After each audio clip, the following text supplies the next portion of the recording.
Meus irmãos, eu gostaria de convidar todos vocês a abrirem juntos comigo a sua Bíblia, o livro de Gênesis.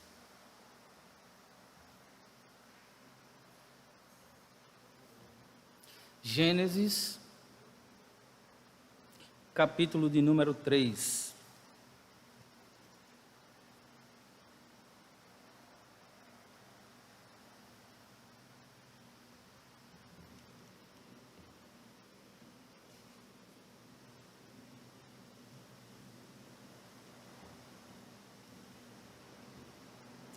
Gênesis, capítulo de número 3, dos versos 1 até o versículo de número 24.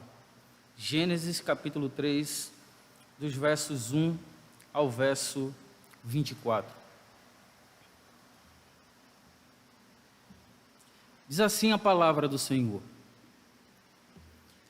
Mas a serpente, mais sagaz que todos os animais selváticos que o Senhor Deus tinha feito, disse à mulher: É assim que Deus disse? Não comereis de toda árvore do jardim? Respondeu a mulher: Do fruto das árvores do jardim podemos comer, mas do fruto da árvore que está no meio do jardim, disse Deus, dele não comereis, nem tocareis nele, para que não morrais.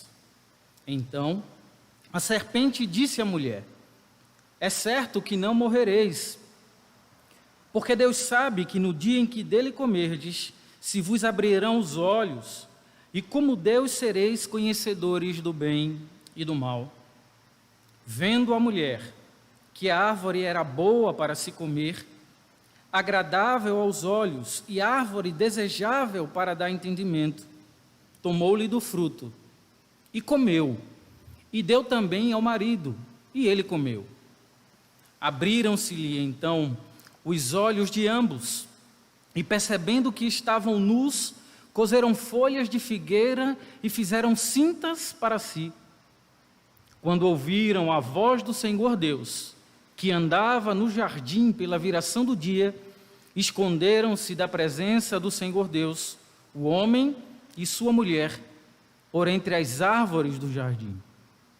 E chamou o Senhor Deus ao homem e lhe perguntou: Onde estás? Ele respondeu: Ouvi a tua voz no jardim, e porque estava nu, tive medo e me escondi. Perguntou-lhe Deus: Quem te fez saber que estavas nu? Comeste da árvore que te ordenei que não comesses? Então disse o homem: A mulher que me deste por esposa, ela me deu da árvore, e eu comi. Disse o Senhor Deus à mulher: Que é isso que fizeste? Respondeu a mulher: A serpente me enganou, e eu comi. Então o Senhor Deus disse à serpente: Visto que isso fizeste, maldita és entre todos os animais domésticos, e o és entre todos os animais selváticos. Rastejarás sobre o teu ventre, e comerás pó todos os dias da tua vida. Porém, inimizade entre ti e a mulher, entre a tua descendência e o seu descendente. Este te ferirá a cabeça, e tu lhe ferirás o calcanhar. E a mulher disse: Multiplicarei sobremodo os sofrimentos da tua gravidez. Em meio de dores dará à luz a filhos. O teu desejo será para o teu marido, e ele te governará. E a Adão disse: Visto que atendesse à voz da tua mulher e comesse da árvore que eu te ordenara não comesses, maldita é a terra por tua causa. Em fadigas obterás dela o sustento durante os dias da tua vida.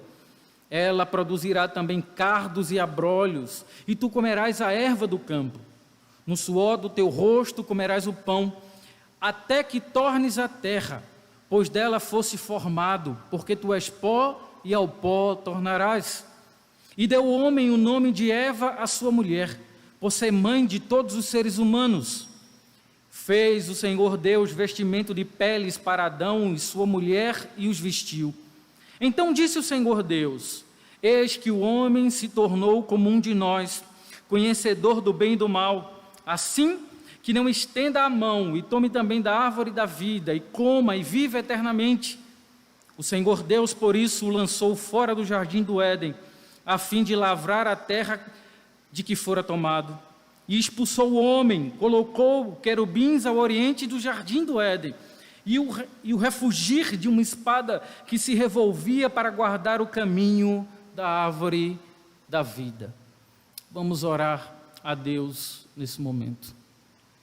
Santo, bendito, poderoso e maravilhoso Deus, mais uma vez suplicamos a Tua graça, de maneira que entendemos, Senhor, que o mero exercício da razão apenas e tão somente será incapaz de nos fazer compreender a Tua vontade, exceto se o Teu Espírito Santo iluminar os nossos olhos, e é esse o desejo do nosso coração. Te pedimos nesse momento que mais uma vez o Espírito Santo, o mesmo que um dia inspirou essas palavras, que Ele possa nos iluminar os olhos, nos trazendo a verdadeira compreensão da Tua vontade para as nossas vidas. Fala aos nossos corações nesse momento. Fala com cada um de nós de maneira individual. Nos faz, Senhor, compreender a Tua vontade, a nós revelada na Tua palavra. Dá que sejamos capazes de mais uma vez ouvirmos a Tua voz nessa tarde. Não porque queremos, Senhor, ser mestres da Tua palavra, mas porque o nosso desejo é que a Tua palavra seja mestra em nossas vidas, que de fato ela nos guie, que de fato ela seja a lâmpada para os nossos pés e luz para o nosso caminho. Essa é a nossa oração, esse é o desejo do nosso coração, e assim te clamamos no santo nome do Senhor Jesus. Amém.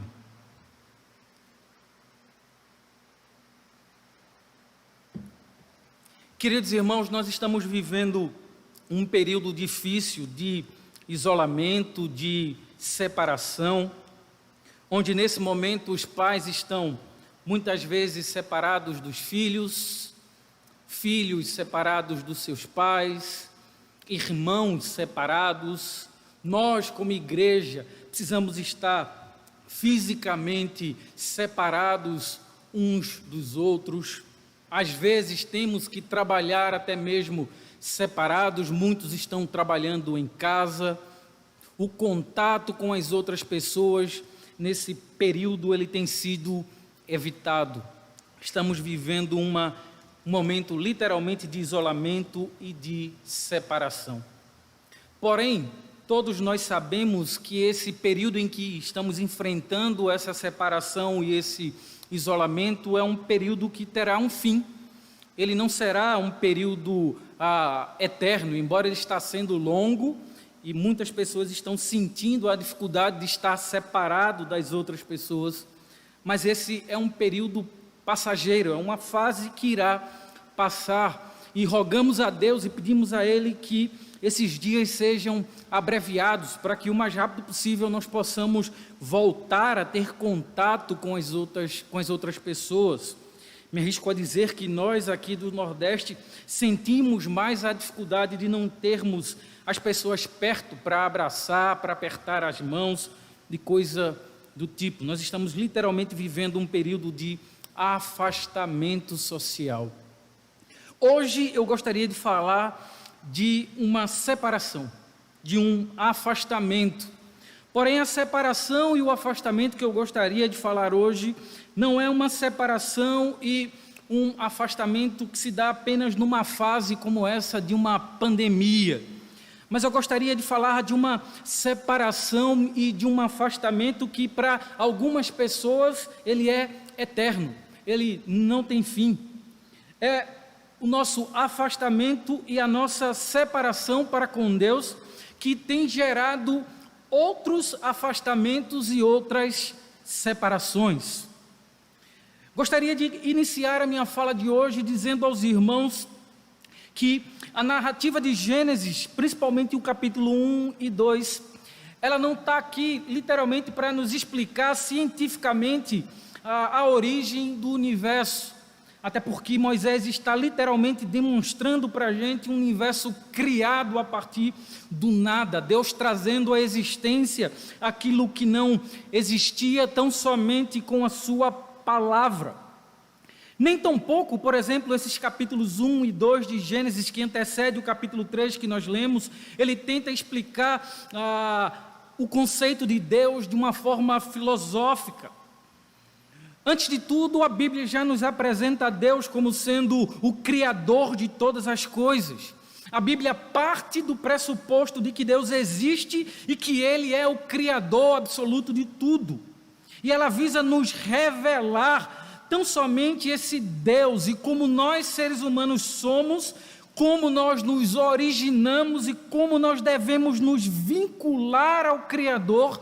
E esse vínculo do Criador para com o homem, ele se dá através de um pacto gracioso, um pacto amoroso, um pacto de amor estabelecido pelo próprio Criador com as suas criaturas, estabelecido do próprio Deus para com o homem. Deus fez um pacto de vida com o homem, pacto esse que em primeiro lugar foi quebrado, e nós vamos observar isso à medida que eu for expondo o texto para os amados irmãos. Esse capítulo 3, mais especificamente, ele nos mostra, literalmente, como o alvo da serpente era destruir esse pacto de amor entre Deus e os homens. O alvo da serpente era literalmente levar o homem a quebrar esse pacto que fora anteriormente estabelecido por Deus. A serpente nos apresenta um Deus mentiroso, malvado e egoísta, no qual nós não devemos depositar a nossa confiança. Podemos observar isso quando a serpente afirma: é certo que não morrereis, porque Deus sabe que no dia em que dele comerdes, se vos abrirão os olhos, e como Deus sereis conhecedores do bem e do mal. O livro de Gênesis, nos mostra que a mulher deu ouvidos à serpente, desacreditando da palavra de Deus. E também o homem, depois de ter visto a mulher comendo do fruto proibido, ele também comeu desse mesmo fruto. E com isso, literalmente, irmãos, houve uma separação entre Deus e os homens. Mediante esse pecado, Deus foi obrigado a expulsar os dois, o homem e a mulher. Tanto o homem quanto a mulher foram expulsos do jardim, pois os dois cometeram o pecado da desobediência à palavra de Deus. Eles foram literalmente separados de Deus. É por isso que o apóstolo Paulo, ao escrever a sua carta aos Romanos, vai dizer: pois todos pecaram e destituídos estão da glória de Deus. A esse primeiro pecado, nós chamamos de pecado original. Isaías, no capítulo 1, verso 5, vai mostrar que esse pecado é como se fosse uma doença. Ele é uma doença que atingiu toda a raça humana. E o pecado é uma força desagregadora. Ele separa. Ele separou, em primeiro lugar, os homens de Deus. E esse é o primeiro ponto. É o primeiro ponto dessa mensagem que eu gostaria de trazer à sua reflexão nesse momento. O pecado separa o homem de Deus. A gente vê isso nos versos 22, 23 e 24 desse capítulo 3 que nós acabamos de ler. Diz assim o texto: então disse o Senhor Deus: eis que o homem se tornou como um de nós, conhecedor do bem e do mal. Assim que não estenda a mão e tome também da árvore da vida e coma e viva eternamente. O Senhor Deus, por isso, o lançou fora do jardim do Éden, a fim de lavrar a terra de que fora tomado, e expulsou o homem, colocou querubins ao oriente do jardim do Éden, e o refulgir de uma espada que se revolvia para guardar o caminho da árvore da vida. O pecado, antes de mais nada, causou uma separação entre o homem e Deus. O texto de Isaías, capítulo 59, versículo 2, diz o seguinte: mas as vossas iniquidades fazem separação entre vós e o vosso Deus, e os vossos pecados encobrem o seu rosto de vós, para que não vos ouça. A partir desse primeiro pecado cometido por Adão, pecado esse que foi estendido para toda a humanidade, o homem foi literalmente separado de Deus. Deus é a vida, irmãos. O rompimento da comunhão com Deus lançou o homem num estado de morte espiritual. O homem se tornou cego, surdo, endurecido e morto. Por mais que o homem não reconheça isso, o pecado separou o homem de Deus. O pecado criou uma barreira entre o homem e Deus, entre a criatura e o seu Criador. Aquele pacto amoroso, gracioso, majestoso que Deus havia estabelecido com o homem no início, ele foi requebrado por causa do pecado. Os nossos pecados nos separam de Deus. Os nossos pecados causam uma separação entre o nosso Deus e nós. Deus é santo, o homem não é. Deus é totalmente santo, o homem é totalmente pecador. O pecado nos afasta de Deus. O pecado afastou o homem de Deus, tornou esse homem espiritualmente morto. Não há quem entenda, não há quem busque a Deus. Todos se extraviaram e se tornaram inúteis. É que o apóstolo Paulo diz em Romanos, no capítulo 3. O homem se tornou espiritualmente morto, separado de Deus. Essa é a primeira consequência do pecado. Separação, distanciamento, quebra do pacto, quebra da aliança, quebra dessa comunhão com a vida, levando o homem literalmente a viver um estado de morte espiritual. Quantas pessoas têm vivido no mundo hoje achando que estão vivas quando literalmente estão mortas? Quantas pessoas se encontram no mundo hoje pensando que estão desfrutando as melhores coisas da vida quando verdadeiramente estão espiritualmente mortas, cegas, não conseguem compreender a beleza do que é a verdadeira vida, que só pode ser encontrada em Deus, que é a própria vida com V maiúsculo. O homem, por causa do pecado, se torna endurecido, se torna morto, porque ele, em primeiro lugar, está afastado de Deus.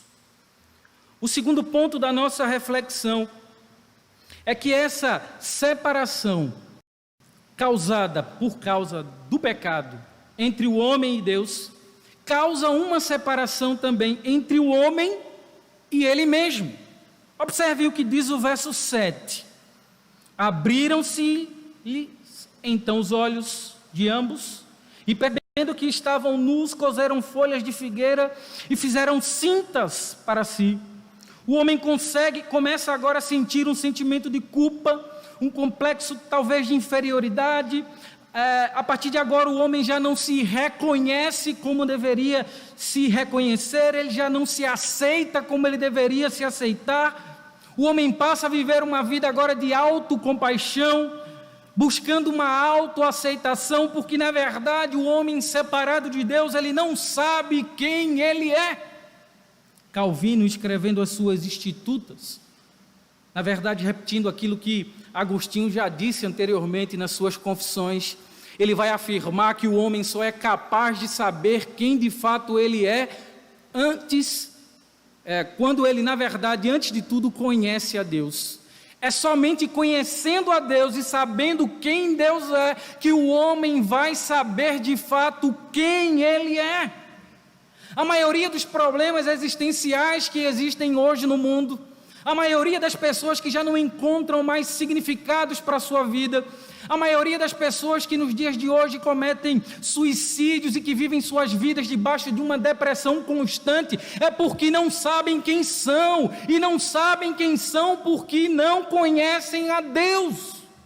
A separação entre o homem e Deus criou uma separação entre o homem e Ele mesmo, a ponto dele não se reconhecer de fato como Ele o é.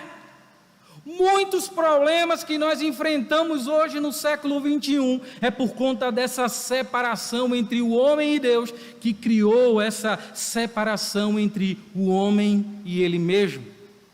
Tozer já afirmava que a coisa mais importante ao nosso respeito é a primeira coisa que vem na nossa mente quando nós pensamos acerca de Deus. O conhecimento de Deus é aquilo que vai definir tudo sobre as nossas vidas.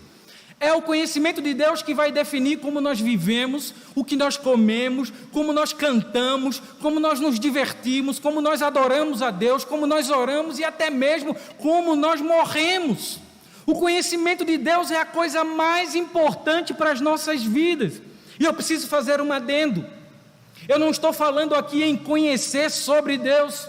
Eu estou falando em conhecer a Deus, e esse conhecimento de Deus diz respeito a um conhecimento relacional. Observe o que eu estou dizendo para você. É bem possível eu dizer a você que conheço a China, mas na verdade eu conheço sobre a China, porque eu nunca estive lá. Para que eu conheça de fato a China de maneira relacional, eu preciso ter ido na China. É preciso conhecer a Deus, mas não conhecer sobre Deus. É preciso conhecer a Deus de maneira relacional, a se relacionar com Ele. Mas essa relação entre Deus e o homem, ela foi quebrada por causa do pecado original, por causa dos pecados que nós continuamos cometendo. Fomos separados de Deus por causa do pecado. E porque estamos separados de Deus, estamos separados de nós mesmos. Calvino, comentando esse capítulo 3 de Gênesis, ele começa dizendo que a imagem de Deus que havia em nós, ela foi literalmente quebrada por causa do pecado original.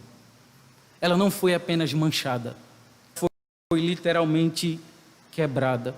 E porque hoje nós não temos o conhecimento de Deus, e porque hoje nós fomos afastados de Deus, muitos não conseguem saber quem são e por isso vivem uma vida sem perspectiva nenhuma.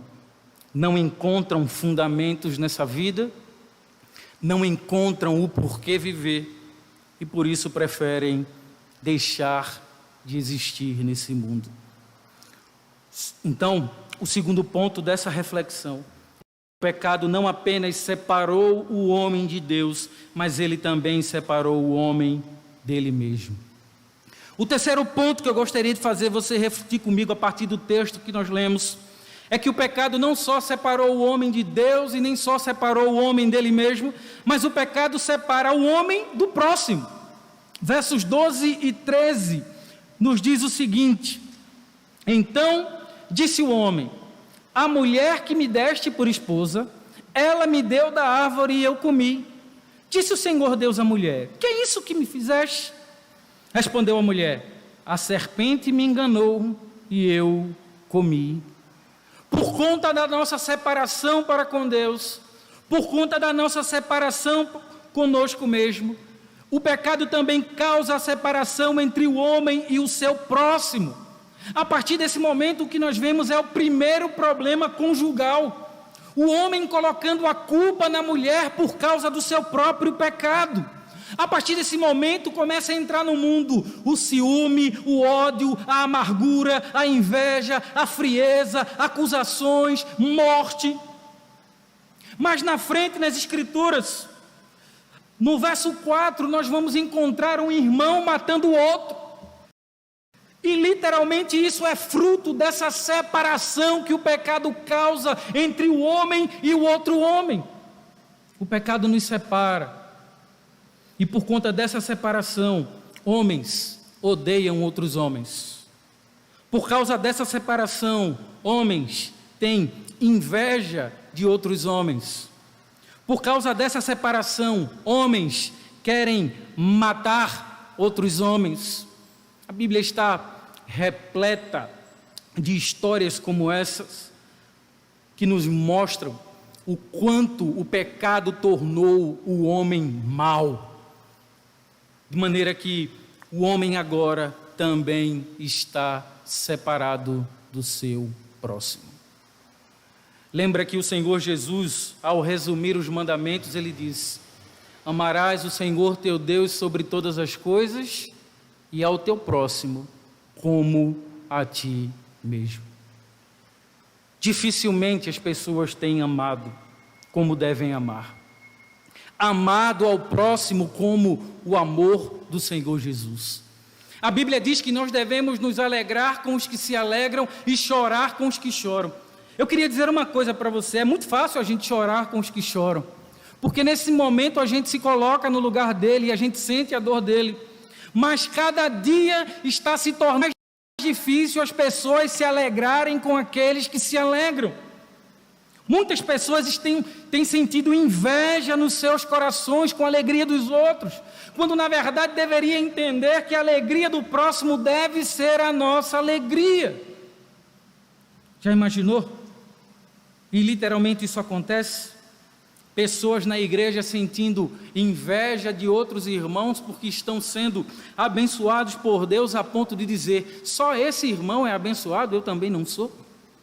Se esquece de que nós somos um único corpo, de maneira que quando um irmão é abençoado, todo o corpo também é abençoado com ele. Ciúmes, ódio, amargura, inveja, frieza, todas essas coisas têm brotado no coração dos homens a partir do pecado. E tudo isso indica, literalmente, que o pecado também nos afastou dos outros. O pecado nos afastou do próximo. O pecado tem causado também uma separação entre homens e homens. O pecado nos separou de Deus. O pecado nos separou de nós mesmos. O pecado separa o homem do seu próximo. O quarto ponto da nossa reflexão, dessa exposição nessa noite, é que o pecado também separa o homem da própria natureza. O verso 17 e o 18 diz o seguinte: e a Adão disse: visto que atendesse à voz da tua mulher, e comeste da árvore que eu te ordenara não comesse, maldita é a terra por tua causa, em fadigas obterás dela o sustento durante os dias da tua vida, ela te produzirá também cardos e abrolhos, e tu comerás a erva do campo. Preste atenção, o pecado agora separou o homem da criação, da natureza. O homem agora ou destrói a natureza ou cultua a natureza. Agora observe, anteriormente Deus tinha dado ao homem a missão de subjugar toda a criação, cuidar de toda essa criação. O homem era literalmente o representante legal de Deus na terra, de maneira que a criação devia olhar para esse homem e enxergar nele esse representante de Deus, de maneira a se sujeitar ao homem, a ele. Ao homem fora dado por Deus a missão de cuidar de todas as coisas que Deus criou. A partir do pecado, a criação agora se rebela contra o homem, e o homem vive o tempo todo agora destruindo a natureza, e quando não destrói, esse homem adora aquilo que deveria estar sujeito a ele. O pecado afasta também o homem do resto da criação. Diz o texto em Romanos 8, 23, que a terra se tornou maldita por causa do pecado do homem. Ela agora produz espinhos, ela geme aguardando o dia da sua redenção, porque a terra também será redimida. O pecado causa também uma separação entre o homem e as coisas e a natureza criada por Deus. De maneira que em tempos e tempos nós vemos a natureza se rebelando contra os homens. Terremotos, maremotos e coisas desse tipo, tsunamis. A terra está gemendo por causa do pecado. A terra geme por causa da conduta errada do homem para com Deus. A terra também foi afetada, a criação foi também separada, o vínculo que havia entre o homem e a natureza fora quebrado. O pecado também separa o homem da natureza. E essa natureza, e essa terra que hoje está separada do homem por causa do pecado, ela geme e aguarda o dia da redenção. O pecado separou o homem de Deus, o pecado separou o homem de si mesmo, o pecado separou o homem do próximo e o pecado também separou o homem da natureza. Observe, o pecado produz separação, o pecado produz morte, o pecado produz destruição, o pecado nos faz cegos, o pecado nos faz mortos espiritualmente, de maneira que não sabemos quem Deus é, não sabemos quem nós somos, não sabemos nos relacionar com o próximo e nem tampouco nos relacionar com a natureza. Se de fato compreendêssemos quem Deus é, quem nós somos, se soubéssemos nos relacionar com o próximo e com a natureza, não precisaríamos de Greenpeace, não precisaríamos de ninguém fazendo pautas ecológicas, porque teríamos responsabilidade com as coisas criadas e lidaríamos com ela da melhor maneira possível. O homem, literalmente por causa do pecado, está separado de Deus. Mas eu gostaria de agora apontar para vocês o caminho da reconciliação. Eu queria terminar essa mensagem falando para vocês acerca do caminho para a reconciliação. Jesus disse: eu sou o caminho e a verdade e a vida, e ninguém vem ao Pai senão por mim. Devemos nos lembrar que Deus é amor, e Ele está pronto para derramar do seu amor em nossos corações nesse dia. E que o que nós precisamos de fato é compreender que nós temos que nos reconciliar com Deus antes de mais nada. E como fruto dessa reconciliação, todos nós receberemos de fato o direito de entrarmos no paraíso. Paraíso para nós que é representado com a glória, com a vida eterna, com a nova Jerusalém que descerá do céu, onde Deus habitará com todos os homens, onde Ele será o nosso Deus e nós seremos o seu povo. E essa reconciliação, ela só pode vir a nós através de uma única pessoa, através do Senhor e Salvador Jesus Cristo, porque foi Ele mesmo que afirmou: eu sou o caminho e a verdade e a vida, e ninguém vem ao Pai senão por mim. Reconciliação com Deus significa que os nossos pecados são perdoados, significa a habitação do Espírito Santo de Deus em cada um de nós e significa vida abundante. Romanos 5, versículo 1 diz: justificados, pois, mediante a fé, temos paz com Deus por intermédio do nosso Senhor e Salvador Jesus Cristo. Em Cristo, os nossos pecados são perdoados. Quando cremos no sacrifício de Cristo, no sacrifício remidor do nosso Senhor e Salvador Jesus Cristo na cruz do Calvário, esse sacrifício de Cristo é suficiente para expiar os nossos pecados, de maneira que agora Deus já não nos julga mais por conta dos nossos pecados, mas Ele nos julga de acordo com o sacrifício de Cristo feito naquela cruz em favor de cada um de nós. Reconciliação com Deus significa a habitação do Espírito Santo de Deus, porque o Espírito Santo de Deus passa a habitar na vida dos crentes. Ele é o selo, Ele é o penhor da nossa salvação, como diz Efésios no capítulo 1. A partir do momento em que nós nos reconciliamos com Deus, o Espírito Santo de Deus passa a habitar em nossas vidas, de maneira que agora nós podemos ter vida abundante na presença do Senhor. Reconciliação com Deus também é uma reconciliação com o próximo. A partir do momento em que a gente se reconcilia com Deus, a gente passa a ter harmonia nos nossos relacionamentos em casa, entre os vizinhos, entre os amigos, porque agora a gente se conhece e a gente também conhece o próximo. A gente sabe que o próximo também, ele é a imagem e semelhança de Deus, de maneira que a gente sabe que o mal que a gente faz a ele, em primeiro lugar, a gente está fazendo a imagem e semelhança de Deus.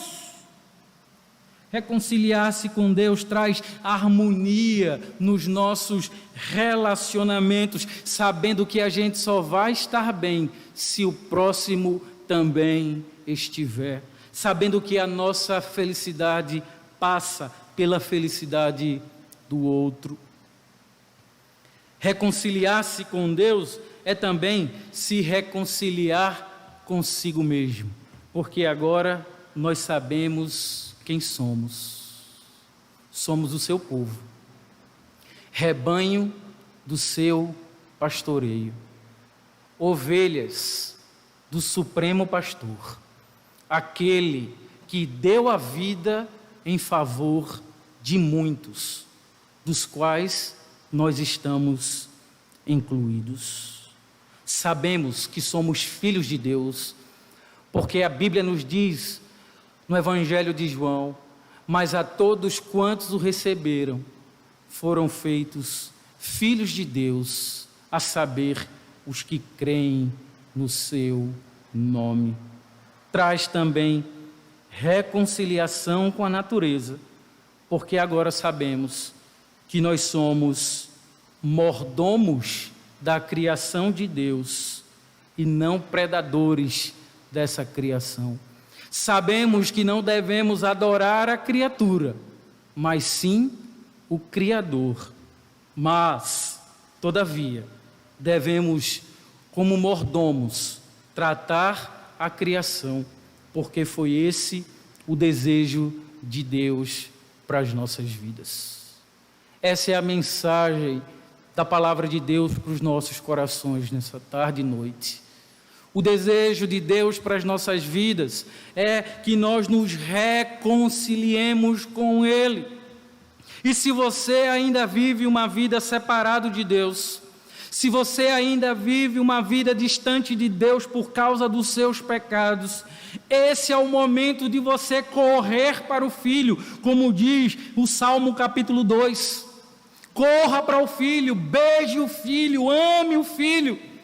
E quem sabe assim, o Filho vai ter compaixão, graça e misericórdia de você, e você será reconciliado com o Pai neste dia glorioso. Volte-se a Deus, arrependa-se dos seus pecados, volte-se para Ele como um pecador arrependido, porque a Bíblia diz que um coração quebrantado e contrito, esse jamais o Senhor desprezará. O Senhor nos chama a nos reconciliarmos com Ele nesse dia. O desejo de Deus é a nossa reconciliação. Portanto, volte-se a Ele, arrependido. Não deixe que os seus pecados continuem a separar você de Deus. Mas esse é o momento de você começar a experimentar da vida que só pode ser encontrada em Deus, a vida eterna que está em Cristo Jesus, o nosso Senhor, porque Ele é o caminho, a verdade e a vida. Nós vamos orar. Se você puder ficar em pé na sua casa para orarmos, convido você que se coloque de pé. Eu estarei cantando um hino do cantor cristão e o som do céu estará tocando mais uma música e assim estaremos encerrando esse momento da nossa live. Lembrando aos irmãos que a gente ainda não pode chamar esse momento de culto, porque ainda não estamos juntos. Por isso nós estamos chamando de live. Mas o desejo do nosso coração é que estejamos juntos e que esse período passe rápido para que a gente possa voltar a juntos cultuarmos a Deus aqui na igreja em celebração ao nome do Senhor Deus. Vamos orar. Santo Deus, obrigado pela tua graça, pelo teu amor inefável. Obrigado, ó Deus, pela reconciliação através de Cristo Jesus, o nosso Senhor, que nos resgatou dos nossos pecados e nos deu vida. E hoje, com essa novidade de vida, reconciliados com o Senhor, reconciliados com nós mesmos, reconciliados com o próximo e com o mundo, nós podemos celebrar diante da tua face de glória, de amor e de majestade. Deus, que a tua palavra continue conduzindo as nossas vidas, que o Senhor continue nos orientando através da tua verdade, que o teu Santo Espírito que habita na tua igreja conforte e console os nossos corações nesse momento de distanciamento social, sempre nos trazendo à mente que, embora estamos separados fisicamente uns dos outros, estamos unidos em Cristo como um só corpo, como uma só igreja. Dá, Senhor, que cada dia nos lembremos o quanto os nossos pecados causam separação entre nós e o Senhor, de maneira a evitá-los, de maneira a desejarmos viver uma vida santa, para que continuemos em comunhão com o Senhor, conosco, com o próximo e com o mundo. Obrigado pela tua palavra, assim te rogamos em nome de Jesus.